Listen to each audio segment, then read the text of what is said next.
This is Jordan Edwards, and this is the Business Jiu Jitsu Podcast. Good afternoon, Kyle. I'm here with Katlyn Cerminara. Kyle is a former NCAA All-American, New York State champ, undefeated but semi-retired or retired mixed martial arts fighter. You're the husband to Katlyn Cerminara, UFC fighter. You're the host of the Burn the Boats podcast. You're a real estate investor. You're one of the head coaches of Long Island MMA. And you're a training partner to some of the best names in the business over here in New York, jiu-jitsu, wrestling, and MMA. It's a pleasure to meet you, Kyle. Yeah, nice to meet you too. Happy to be on. Yeah. I would love to learn a little bit about you, your background, where you grew up, how you got into martial arts. Okay.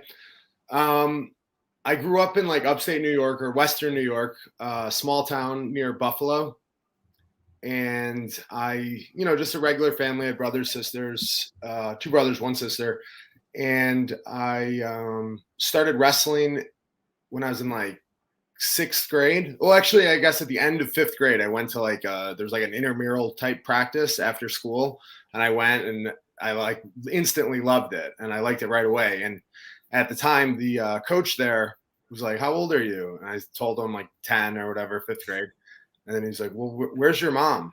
And then my mom came and picked me up, and he was like, "You need to keep bringing him here because he's going to be a state champion, and it's going to pay for his college." And my mom was like, "We didn't come from like a wrestling family, or even like an athletic family, really."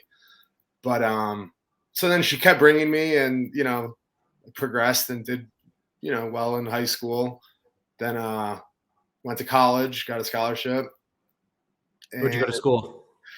I went to the University of Buffalo, which historically isn't a very good wrestling team, but it's Division I. But like back then, there was no flow wrestling. There was really barely the internet, right?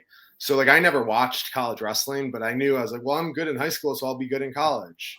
Then I went there, and then I realized I was like, oh wait, they've never even had one All-American ever, never once.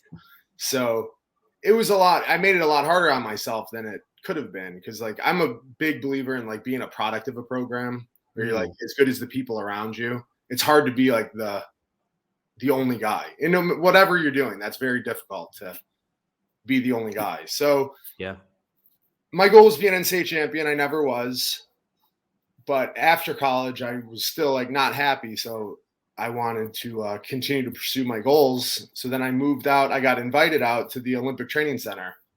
At the time, they had a resident program there.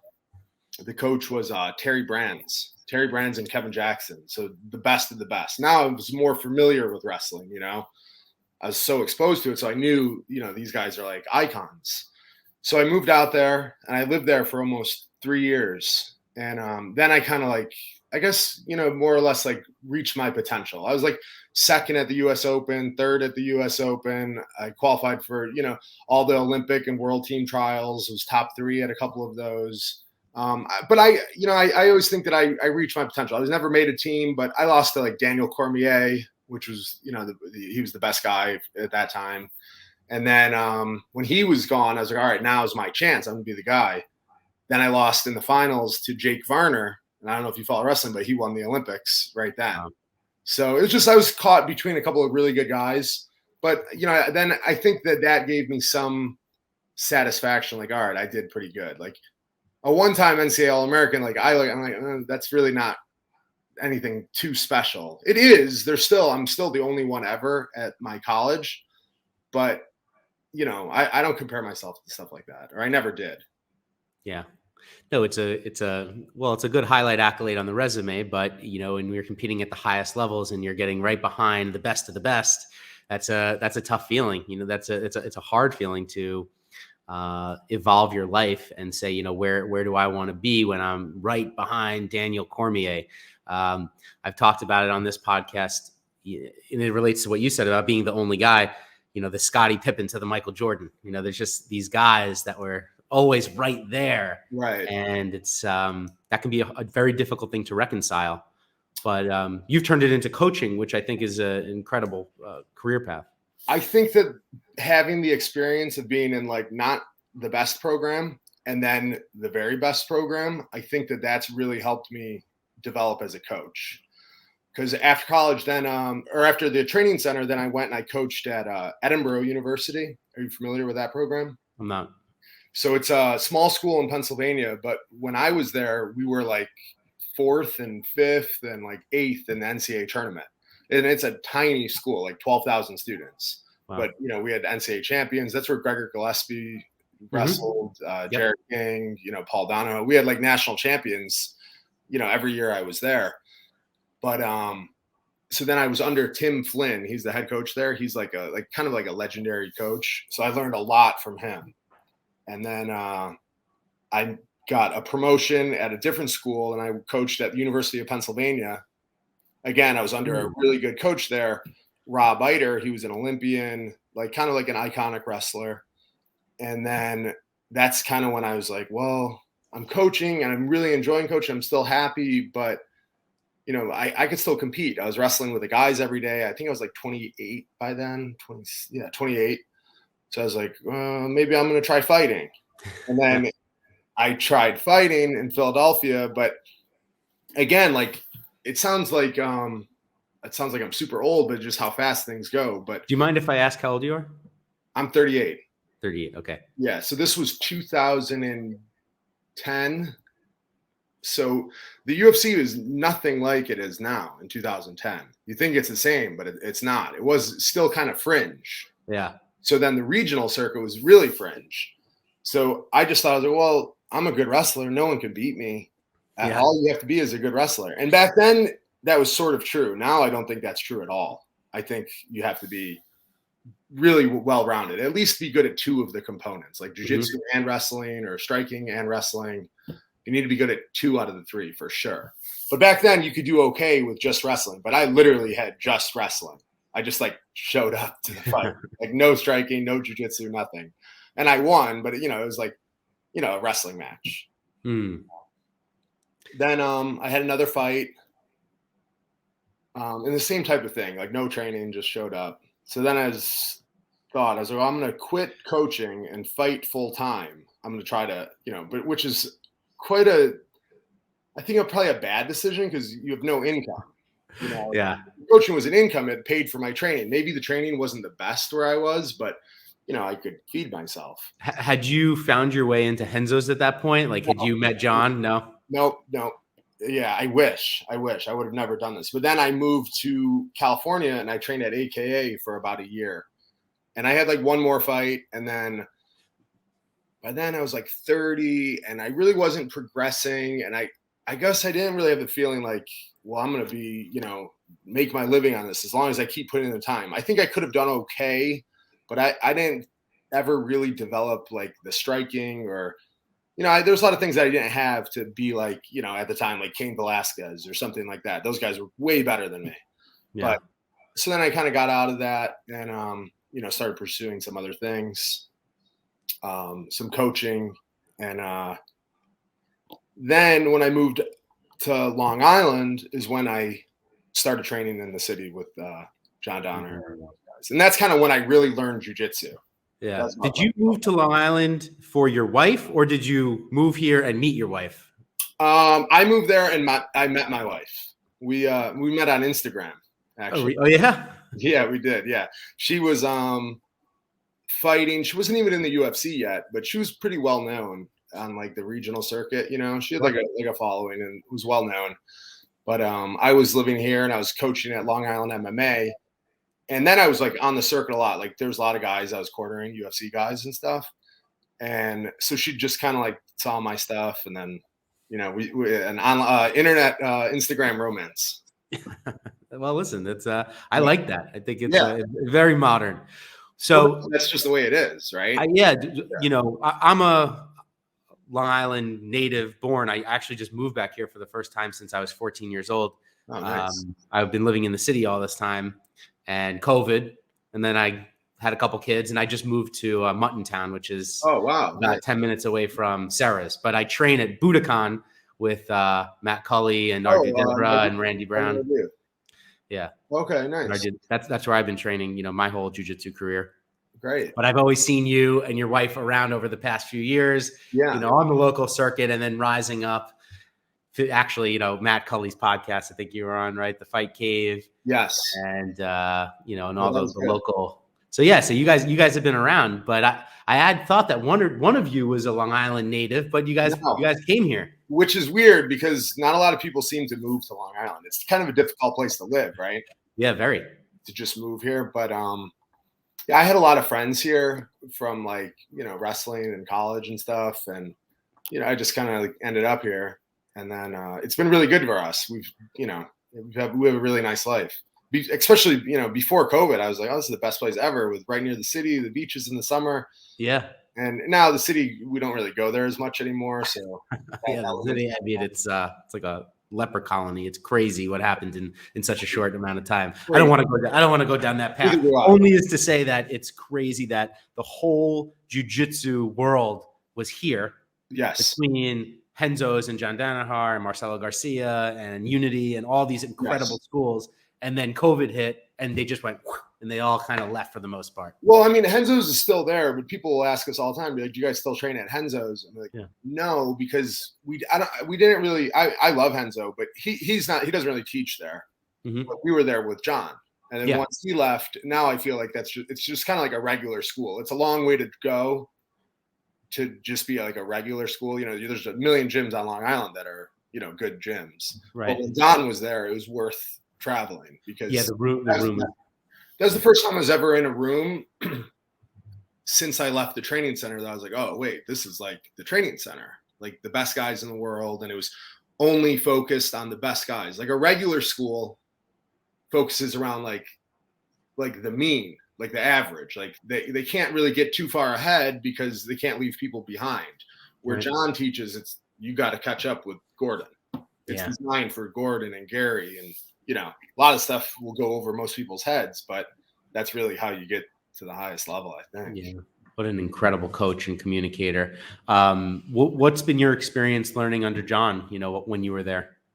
It was an amazing experience. Technically, you know, it helped me with my own grappling, and then just also like his approach has helped me as a coach. But he's like the highest level of coach. You know, like if wrestling would be like, you know, John Smith or Cal Sanderson, those guys are, you know, basketball, it's like, you know, Phil Jackson. He's kind of like that type of coach. He's so like analytical and he breaks everything down. Like John could be a wrestling coach, no problem. He's never wrestled, but he studied it so much that he could be a college wrestling coach and do really well. Or he could be like a striking coach. I mean, you know, he's just an expert at martial arts. Yeah. I went earlier in my martial arts career. I had the privilege and honor to train under Harry and Gary St. Ledger. Do you ever come across those guys in the gym? Right. Olympic level judo. And I remember Harry saying the same thing about John's judo. Yeah, he could be a judoka. Exactly. You know, it's like so many disciplines. And then recently, Gary Tonen's been talking that John's his striking coach. He's his only coach. Yeah, his only coach. Yeah. It's an incredible thing. My observation on John was, forget coaching, but he was the most effective communicator I've ever learned under, you know, speaking to a person. Joe Rogan talks about this all the time, economy of words, like how many words and what you need to say to communicate effectively. Yeah. And every time I take a class with John, it's the way he teaches, the way he speaks. And when I spoke to him on this podcast about that, he said that language is a human superpower, and just how effective that is as a coach is something that I think most people, average people, just don't think about. Yeah. But if you coach people on the regular, it's something that's really important. Yeah, he's really at such like a next level that like I've done a couple of BJJ Fanatics videos, and I'm always like, it's a tough act to follow, because if that's the bar, and he makes it like a you know, major motion picture. It's like 6 hours long and so much narrative, and it's if you're comparing yourself to John, then you're like, I don't really deserve to be doing these videos, but he's just really good at it. And Gordon's similar. I don't think he's as like eloquent as John, but he's learned a lot of that, you know, teaching style. Gordon's a great instructor too. Yeah. But I was going to say, before you don't put yourself down, your instruction is world class at every single possible way that you could say it. I was watching you do a video with Robert Diggle or Deggle. How do you say his last name? I say Diggle. I think that's his real name is Robert Diggle. John says Deagle, Robert Deagle, but I always said Diggle. I think it's Diggle. Yeah. I would watch you do a video demonstration with him on, I guess, just on YouTube at some point. And you're a world-class coach, and you're working with, some of the best in our region. Long Island MMA is a bit of a factory in itself. Yeah. What's the current state of affairs over at Long Island MMA? How are you guys doing as a gym? The gym's doing amazing. I think it's probably the strongest gym on Long Island in terms of like numbers, like students. In terms of like elite pro guys, it's kind of like, a lot of guys have kind of like moved on, retired, whatever. Mm-hmm. So now it's like the next crop is coming in, which is like, guys having success on the regional level, but we'll see who goes to the next level is tough. But there's still Chris Wade. He's an elite guy. He's still training. Brian Kelleher's there. I don't do anything with him, but he's an elite guy. Then there's like 3 or 4 guys that are doing well on like the regional circuit. But it's kind of like at one time there's like 5 guys doing really well in the UFC. But that's kind of, like starting over phase. Yeah. Chris Wade is in the PFL, right? He's in the PFL. Really well there. Yeah, he's great. He's a great grappler. I've seen him at Rise, the grappling promotion here on Long Island. I saw that too. He's a very, very high level grappler. He's great. We did a workout the other day. It was me, him, and Dante Leon was in town. Oh yeah. Yeah, it was really good. They had some good scraps. Yeah, he's Dante Leon's incredible competitor. Really what's it been like crossing over from wrestling to jiu-jitsu? I think you first came onto my radar when you were coaching and training Gordon for the 2019 ADCC. Mm-hmm. He was coming out to Long Island a lot, posting a lot on social media. Yeah, he was. It's been a great experience. Like I always say now, I like jiu-jitsu better than wrestling now because it's more like full martial art. Like wrestling is like control, where jiu-jitsu will end something. And you don't have to be a super high level. Like if you're like a good purple belt, you could probably like leg lock the wrestling world champion, right? And like finish him. They do things like those silly matches. It was like Nicky Ryan versus Anthony Ramos. Yeah, they got him in like 30 seconds. But there's people in the wrestling world, they're like, oh, he's gonna spike him. I'm like, no, you don't understand. Like, it doesn't need to be Nicky Ryan. Like Robert Deagle could do the same thing, or sure. I'm sure it's just they're so different. But if you know wrestling and jiu-jitsu, then it really is a superpower. Yeah, it really is. If you could pick one of the two, this is contrary to what a lot of people think, but I think that jiu-jitsu is a little more like, I don't know, full and all-encompassing.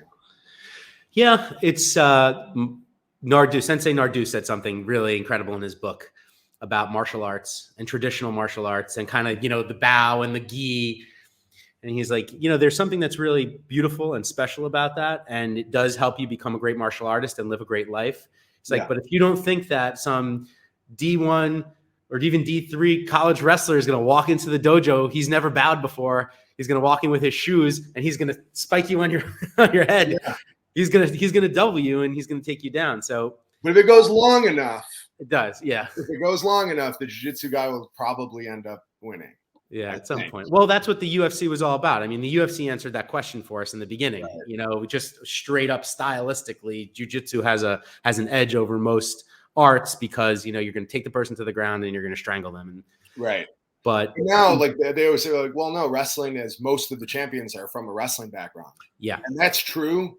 But like Kamaru Usman is also a black belt in jiu-jitsu. Right.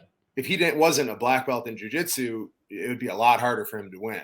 You need both. Like I think basically across the board, most of today's wrestlers are very, very, very high level in jiu-jitsu, at least enough. Very high level. Like to say like, Aljamain Sterling, he comes from a wrestling background, but he's Matt Serra black belt in jiu-jitsu, right? Yeah. So it's not just the wrestling isn't why he's the world champion.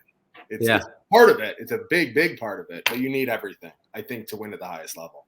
Yeah. I'm interested in your opinion on, have you been watching Gary Tonin compete in one? Yeah. I feel like his style is the next evolution of this sport. Like what he's doing if he can continue to develop his striking, but what he's doing to people with that level of jiu-jitsu, wrestling, striking combo is like something you just don't see it. You're not seeing it in most sports. There's like the high level strikers are striking and high level wrestlers are wrestling, but he's bringing this whole new jiu-jitsu thing. Yeah. Well, with him, he has the ability to take someone down. We're like, say, for instance, Ryan Hall, who's an incredible jiu-jitsu athlete. As a fighter, he needs to create like a scramble or end up on the ground, where Gary could go take someone down, put him right on the ground. Now you have to do jiu-jitsu with Gary Tonin. Right. With Ryan Hall, I mean, he might not be able to take down, someone like Gregor Gillespie, some really high-level wrestler, and then it becomes a really hard matchup for him, where Gary could just take you down. Yeah. So it's a little different with him because he actually has takedowns. Yeah. You are a real estate investor? Is that something you put out there? What do you do?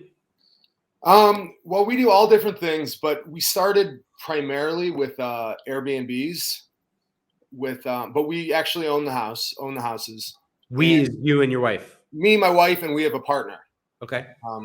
Who I actually met because I used to train when I first moved here. I trained as a kid, and I was, we became real close to them. Like I trained as a kid for like 7 years. Now this kid wrestles for Oklahoma, but we started doing business. I remember the first time I went to his house, he was like, "Oh, I got a wrestling room at my house." I was like, "Oh, okay. We could train there sometimes if you want." He said, "Yeah, come by." And I went there and I was like, "Oh, this is like a rich person." Like the first like real rich person I met. So we became like really close. And I asked him, like, this is like 8 years ago. I was like how to be rich.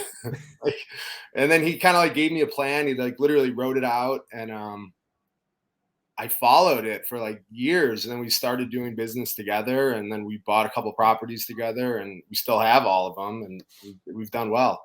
But we started with Airbnbs, and then with Airbnbs, we with those money, with the money we make from the Airbnb, then we bought a couple like longer term rentals around like college towns, actually in Oklahoma by his son's school, and then we've done a couple flips too. But yeah, so we do a little bit of everything. Very fascinated by this. What was the basics of this plan? It was basically to save $100,000. Okay. He's like, you can't do anything until you do that. He's like, pack your lunch every day. He's like, bring a sandwich. Don't do, just live below your means, and then once you have that, then he's like, you could start making moves. So it's like, it's a grind, but it's, if you get like $10,000, you're like, oh, I'm going to invest in this stock. Like, what are you going to do? Like, maybe if you get in Bitcoin in 2009, obviously, make a lot of money. Luck. Tremendous amount of luck. So this was just like save. You can work a few different jobs, save, and then, establish good credit. And then we bought our first property like 4 years ago. Wow. Yeah. And so where was the property? East Hampton. East Hampton. Okay. That's a nice address. Well, for Airbnbs, that's like, it doesn't even really make sense. Like, it does really well, but we got it like kind of at a almost perfect time. It was like right before like COVID. Like after COVID, things went like crazy, like the prices, because everyone moved from the city out there. Like they were, that was me. Yeah. So even now the prices are still super high, but it was really good timing. And then it was like it needed a lot of work. It was like pretty much like a full gut we did, but now it's like a beautiful property and it's doing well. And so we have two there, but yeah, they're doing good. And you had to learn from scratch everything from how to buy those properties, to renovate those properties, to rent those properties, the whole thing. Yeah. I mean, I've bought houses before, like our own house and stuff, but in terms of an investment, no, I've never done that. But so that was a process. And then like, you don't realize when you do an Airbnb, it's not just like buy a house and put it on the market, you have to get pictures for the walls, and you need to get, knives and forks and dishes. So you have to like, stage an entire house. Like they need, a food processor and everything. They have to have everything, because it's kind of like we call it luxury vacation rentals. Yeah. So you need to have like, the best of, the fully functioning house, because people will go there and be like, where's your turkey baster? Like, oh, and then we had to get one. It was around Thanksgiving. Someone said that. I was like, oh, we don't have a turkey baster. But, there's things like that you pick up as you go. But yeah. So is it you have student housing now and you have Airbnbs. Is that the lane that you want to stay in? Or are you going to start to go bigger deals? And I'd like to get like big, like a multi-unit type thing, but yeah, because I think that Airbnb, they're going to like tighten down on it at some point. Yeah. I think because like now, like we wanted to start getting some in like South Florida, because he has a bunch in South Florida, but again, pre-COVID, but now people are selling them as like a business. They're selling the house as a business because they know like people are buying it for, so you're paying like 30% over what the house is actually worth, Yeah. So it's tough. Like that, I think that business could change a little bit. Yeah. So did you see this past week, and this has been going on for a few years, but that East Hampton is shutting down their private airport for private flights? Oh, no, I didn't see that. Yeah. East Hampton, the town, has a private airport, a very famous private airport. Yeah. And the residents, kind of rebelled against the 1% billionaire class. I think they said it was like the 2% versus the 1%. That's the article I remember seeing, something like that. But that you could envision that could happen pretty easily with Airbnbs too. They could just come in and be like, no more Airbnbs. Yeah, I could totally see that happening. Yeah, definitely. I mean, they have the strictest rules ever there. Like we got in trouble because we cleaned up the front lawn. It was like branches and leaves on the ground, and we cleared them up, and we had to pay a fine. You can't like rake the leaves. If a tree branch falls, it's got to stay. Wow. Yeah, we did like a full. Yeah, it's weird. Like you can't use like a leaf blower, anything like environmental. Like you can't do anything like that. It's wild. And if you cut something down, you have to plant something to replace it. But I don't know. It's not my favorite place to visit or be, but it's good for business. Have you, as you've started your career in business, have you found principles from your life as a martial artist, a coach, wrestling, that you're like, you find yourself doing business and you're like, wow, this is familiar? Or well, I think just like anything is just a lot of times you got to just work hard. You got to grind, or like, you can't, sleep too much, or you have to just be able to like have high energy. And, sometimes until you start like making money in your business, you got to have like, 3 or 4 other things going on. But so I guess just like work ethic, but that's anything. But aside from that, no, I just think just work ethic, really. But then more than anything, like my partner I met directly because of wrestling, and my wife, who's, my partner too, we met because of, martial arts. So like every important person in my life is from martial arts, not even close, like from wrestling or, martial arts. I'm really happy that you're saying that, because occasionally I'll coach somebody in business, and usually they've been teammates from Jiu Jitsu. They know that I'm an entrepreneur, business person. And so they'll come to me with some idea that they have, whether it's a realtor or they want to flip a home. I'm in the commercial real estate business, by the way. I do own commercial, like shopping centers, office buildings, apartment buildings. And then I also own women's clothing stores. I have Mixology clothing company. We have 12 women's clothing stores. So, the teammate will come to me and they'll be like, hey, I want to flip a house, or and they don't know where to start.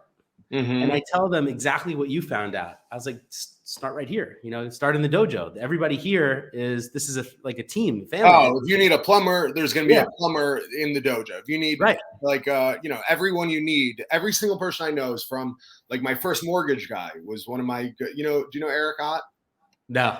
He's a big jiu-jitsu guy. He's a black belt. Yeah. He trains at Long Island, but he does mortgages, Yeah. So he's the first, every single person, everything I've ever done is, through martial arts, someone at the gym.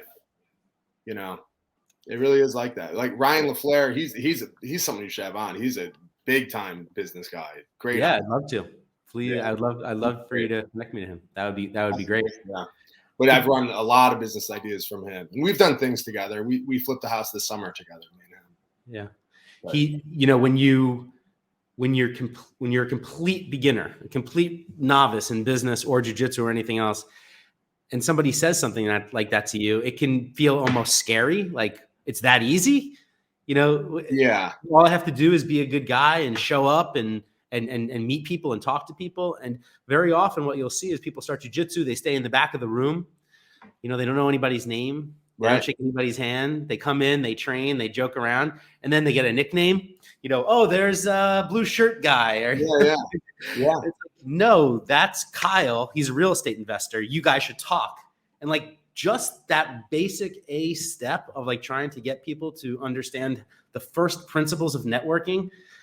They don't even know they have a network. One of my guys sat in front of me and he was like, I don't have a network. I said, you're sitting in front of me right now talking to me. How did you get to me? Right. So I'm just so happy to hear you say that. And I tell him I have a younger brother who's a lot younger than me, like 15 years younger, but he's kind of like a screw up in high school and he didn't go to college. And, he was kind of like, just, doing nothing with his life. And I was like, you should train jiu-jitsu. Just start training jiu-jitsu. He started training jiu-jitsu and now he got like a pretty good job and he's like motivated and like, just keep doing that and good things will happen. If you just, cause that's like you said, your network. If you don't have a network, then things are really difficult because why should they hire you if they don't know you? If you just randomly apply for a job or something, that's not going to work out. But if you build your network, you're going to, meet people and, this person. But yeah, the network in jiu-jitsu is just incredible. And it's universal too. Like if you go somewhere and be like, oh, you train or you cauliflower ear, like you're instantly friends. Yeah. You met your wife through training. And your business partners also. Yep. What's that dynamic? And she's also a professional fighter at the highest level right now. What are those dynamics like? Well, I mean, she's, we have like the best relationship. Like she's, we're best friends and, and love, not just friends, but she's competing at the highest level. She's at the tip of the spear. Like she's behind Valentina, but she's been number 2 for, years. So she's done really well in the UFC. Like I can't believe how, I can believe it because I see what she works, but how hard she works, but people don't realize like she's beaten everyone in the top 10. She's never fought someone who's not in the top 10. Literally in 14 fights, 3 were at 135 and 11 were at 125. And every single one was a top 10 opponent. No one else has ever done that. Yeah. And she's done really well. But she's like, she's ride or die with business too, like with anything. Like last week, 2 weeks ago, we bought a house in Oklahoma. I did with my business partner, Michael. And I just told her, I was like, oh, we bought a house today. And she doesn't even, she's like, okay.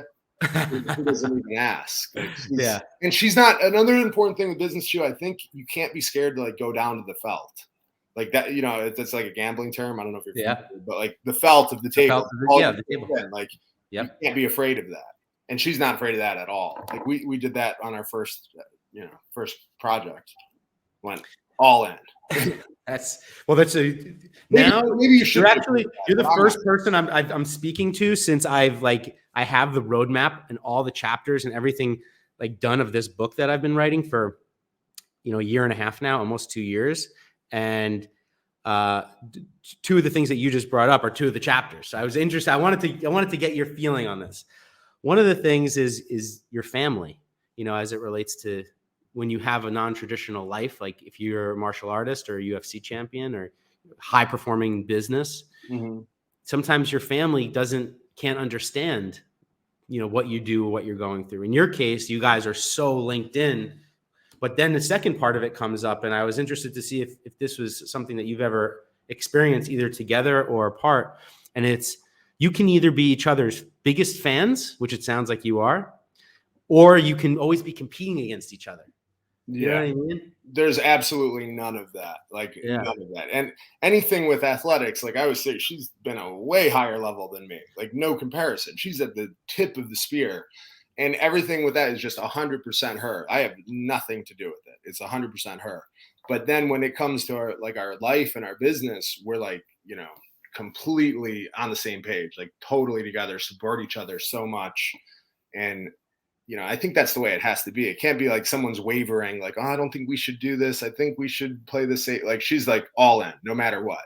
And she trusts me and with like that kind of thing. And then, and she's really good too. She's, really good at business too. Yeah. That's the inside. That's the name of your podcast is Burn the Boats. Yeah. Normally what that means is there's no turning back. Yeah. Like, so we're 100% all in. What it means. It means like all in, like I said, down to the felt, burning the boats, however you want to say it. I love that like approach. And she's really like that too. And so it worked out for a podcast name, but I think it's really important. Yeah.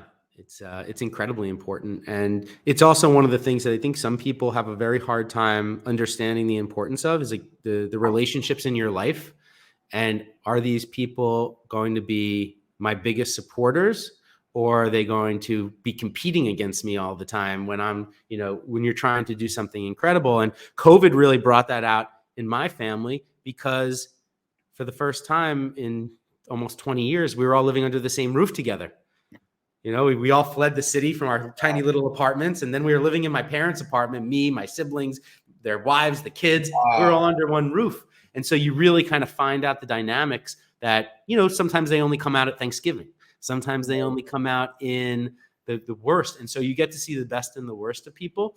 And so when you work alongside of your wife and you're both super high performers, I saw you guys on your podcast together, and that's what made me think about it in terms of this chapter of the importance of really having each other's back on all these different areas. Yeah. We really do. Like, like there's so many cliches like ride or die or whatever you want to say, but that's her. She, you've probably seen the same thing. It's like marry the right person. This will determine 99% of your like happiness or misery. And that's true. Yeah, that's 100% true. I've had like, a million relationships, terrible, toxic relationships. But when you have the right one, everything is just easy. Yeah. I think that's the most important thing for it to be successful. You have to have the right relationship. Yeah. I think. Yeah, absolutely. What are some of your goals for your business over the course of the next year or 3 years? How you setting goals Just for that? Growth. I mean, every year we say like, I want to get like 3 more properties this year, small things like that, but just constant growth. That's it. Constant growth.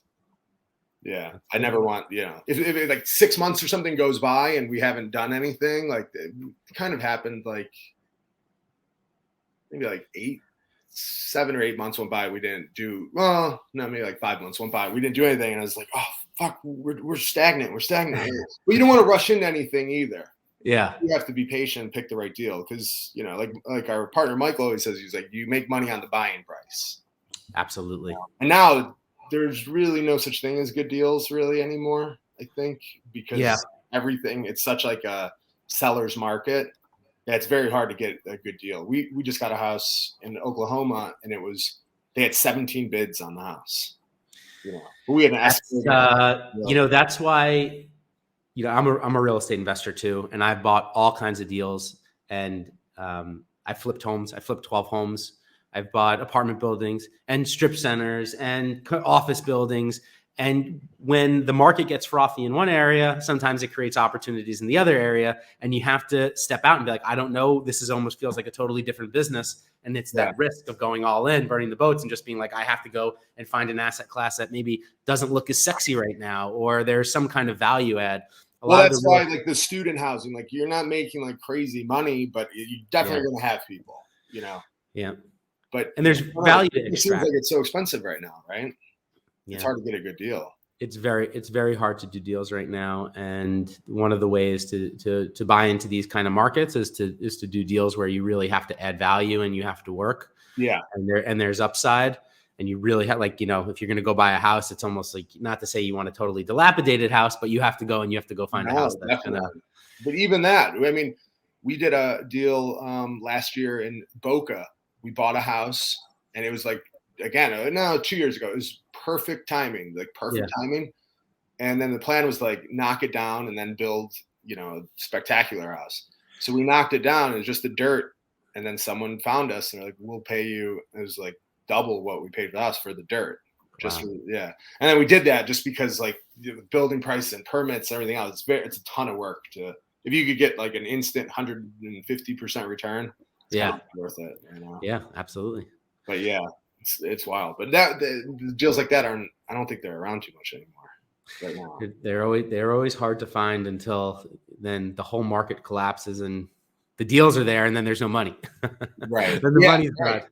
Yeah, that's why they say like, oh, everyone. Some people say like cash is trash. Yeah. Sometimes it's good to have it though, right? Like because when the market drops, you could buy things cheap. Yeah, you always need to have a good war chest and cash and access to cash and setting up, building great rapport with your investors and making sure you're staying in touch with them. And so that you're ready to pull the trigger when you do want to do a deal. You have your 10, 20, 30 people who there with, checks ready to sign. It's just hard when the market drops by 30% and those checks, they see their portfolio go all the way down and now all of a sudden they don't want to write checks anymore. So it's crazy to do business in these cycles, but in just like jiu-jitsu and wrestling, like all those little moments are actually where you find the best deals, is in the panic and the craziness and all these, in all those times.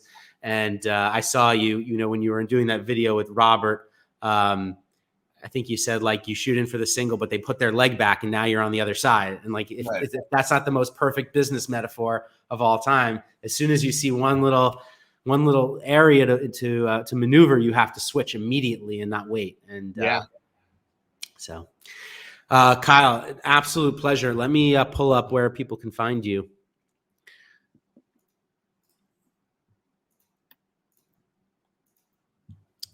You're Kai Serm on Instagram. Yep. You can find you there. And you are the Burning the Boat podcast. Let's see over here. Let me share that. That's a slow burn. It's hard to get traction. I don't know how, like, we enjoy doing it. Yeah. So we keep doing it, but it's hard to get traction on that. What do we have? 150 subscribers. Not very good. Well, you know what? That's you start all the way from the absolute very beginning. And, I started this podcast and I had 0 followers. I had never been on Instagram before. I didn't have the benefit of having any kind of fame or any kind of background. Mm-hmm. The only thing I knew that I loved was talking about business and jiu-jitsu. And I knew I was pretty good at business. And I said, I'm just going to do it every single day. Yeah, awesome. Other people are like, you know what? I want to talk to you about that too. Yeah, I wrote down my whole dream list of all the people I wanted to talk to. And then by the end of the some great guests. So it's an honor to be on. Yeah, I just love talking to you guys. And, you're such a, high performer, you and your wife operating at the absolute highest levels of everything that you do.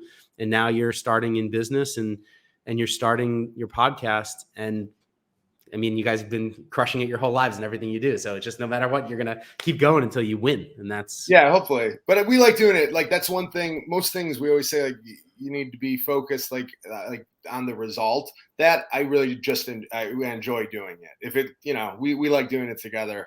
It's not like, we don't really make any money off it or anything, which sounds crazy. Like, why do it? But it's still, we enjoy it. Well, so we can wrap up today, because this is something I talk about a lot. At my clothing business, I have 300 employees. Wow. And mostly retail workers in stores. And in the past, people could have sometimes looked down on retail workers, service workers, flight attendants, waitresses, waiters.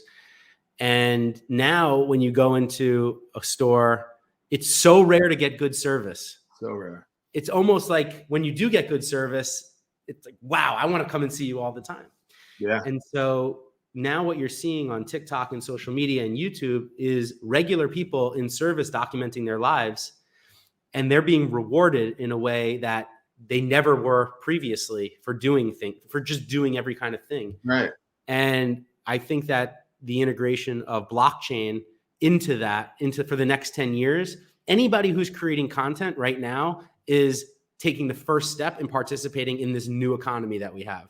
And this new economy is going to reward content more than anything else. So like, if you are a fighter or you are a coach and you are brave enough to make content, you're like you're planting a seed for something that people who don't, they're not going to be able to catch up.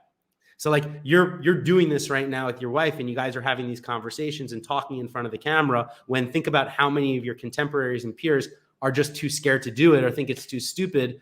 But yeah, it's hard to do. Like, you know, if you have 1 million followers, you're like, oh, that's cool to do. But it's hard to do when they see the numbers, like, oh, we had 300 downloads this week. Like, it's hard to, you know.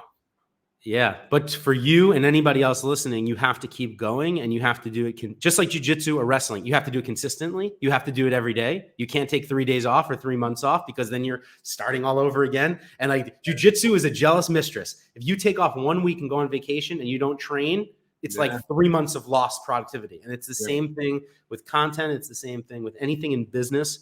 And so, yeah, I would just encourage you to keep going and just do it as much as possible, and do it frequently, and just take it really, really seriously, and put everything out there that you're doing on content, on social.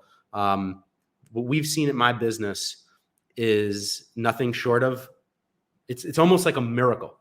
Like that's what I would call it for people who are because you have to think about it this way: 300 employees. 3 years ago, none of them were making content. Now, 10% of them are making content. So we're getting tens of thousands of impressions a day from all of the content. Some people get 500 views a day. Some people get 10,000 views a day. Our TikTok is up to around 10,000 followers. Is that a lot or is that a little? It's had over millions of streams. Right. So just anybody that will listen to this, and I say, you have to take this deadly seriously. My wife is a foot and ankle surgeon. She started her TikTok posting about 2 weeks ago. She's up to 8,000 followers. She's had millions of impressions. That's amazing. And her whole entire calendar filled up in 2 weeks off TikTok, people who want to come and see her. So it's just, again, like I'm a big believer in content, and this Web3 thing we're going into. Anyway, just thought I would share that with you, because I think you're on the right path. Thank you. Appreciate that. Yeah. Well, I hope to meet you in person one day, Kyle. Definitely. And train together. Yeah, it's a great conversation. And, if you ever need anything, or if I could be of service to you, please reach out. Thank you so much. Appreciate that. All right. Have a good one. You too.